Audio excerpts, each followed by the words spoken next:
This story is a sensational one, and one which probably, we jokingly say, belongs in a Netflix series or something greater than that.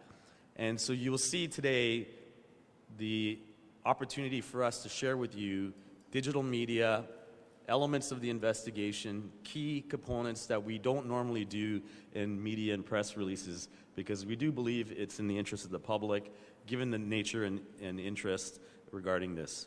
And so without further ado, I'd like to invite Detective Sergeant Mike Mavity, who was the case manager for this investigation, to speak on behalf of his remarkable team. Mike? Thank you, Chief. Thank you, everyone, for joining us here today. My name is Detective Sergeant Mike Mavity, and I'm the Major Case Manager for Project 24 Carat. On behalf of the primary investigator, Detective Gord Oakes, who's standing to my right, we would like to thank the PRP leadership for their support. And to the 17 members that make up the investigative team of Project 24 Carat, some of which are standing behind me today. Through your hard work and dedication, you have made this investigation a success. While the investigation of those responsible for this theft is nearing completion, other aspects are still ongoing. As a result, we may not be able to answer some of your questions about certain aspects of this investigation, as the matter is before the courts.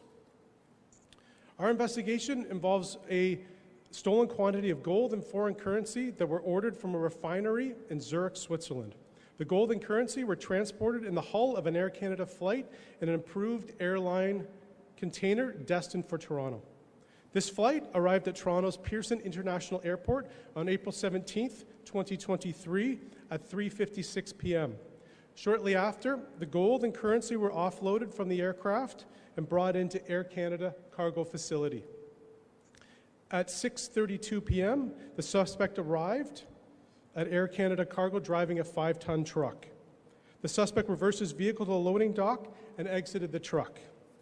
The suspect was carrying a fraudulent airway bill as he approached the warehouse. The image you see is the actual airway bill that the suspect produced. The airway bill is for a legitimate shipment of seafood that was picked up the day before.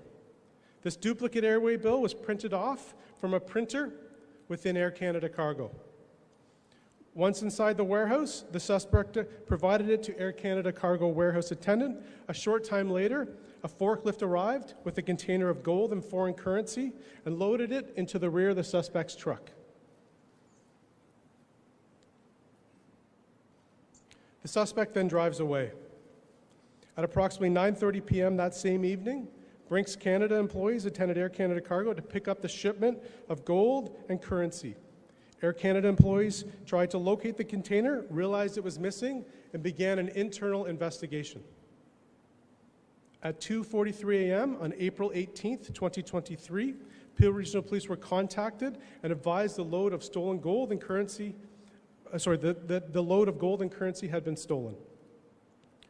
In total, 6,600 gold bars ranging in size and weighing a total of 400.19 kilograms were stolen. Each gold bar is 99.9% pure and contained individualized serial numbers. The gold was valued at approximately $20 million Canadian based on current market value. The stolen banknotes are in foreign currency in various denominations, amounting to a value of roughly 2.5 million Canadian dollars. Investigators from Project 24 Carat conducted a video canvass going door to door and business to business, reviewing video evidence from surveillance cameras beginning at Air Canada Cargo. Working with community business owners in Peel and Halton region, investigators reviewed their video surveillance and believe the truck took the following route after leaving Air Canada Cargo. Westbound on Britannia Road East. Southbound on Dixie Road. Westbound on Highway 401. We continued to follow the truck and checked each exit that Highway 401 intersects with. Erin Mills Parkway, Winston Churchill, Trafalgar Road. The truck does not exit at any of these roadways. This continues into Halton region as the truck passes James Snow Parkway, and we observe the truck exit at Bronte Road and go northbound on Bronte Road. We continue to follow the truck northbound on Bronte Road. Eventually, as the truck travels north of Milton, it becomes more rural, and we lose sight of the truck. This video canvass lasted 4 weeks, with investigators checking over 225 separate businesses and residences in Peel and surrounding areas for video surveillance, and then reviewing the surveillance to see if the truck happened to pass. Over the last year, Project 24 Carat investigators have executed approximately 37 search warrants, 70 production orders, and interviewed over 50 individuals. During search warrants, investigators seized the following items: $430,000 in Canadian currency. We believe this money is some of the profits the suspects made when they sold the gold. 6 cruelly made gold bracelets that resemble bangles, however they lack various principles typically associated with fine jewelry. These items were sent off for expert examination and are considered to be pure gold. The total value of these 6 gold bracelets is over $89,000. Smelting pots, casts, and molds. These are commonly used in the industry to change the composition of gold. We believe the items you see here today were used to change the composition of the stolen gold bars to different forms, like the bracelets you just saw. 2 debt lists, one for $9.943 million and the other for $10.023 million. A common term in drug trafficking investigations, we believe these lists actually show where the money was distributed when the gold was sold by the suspects.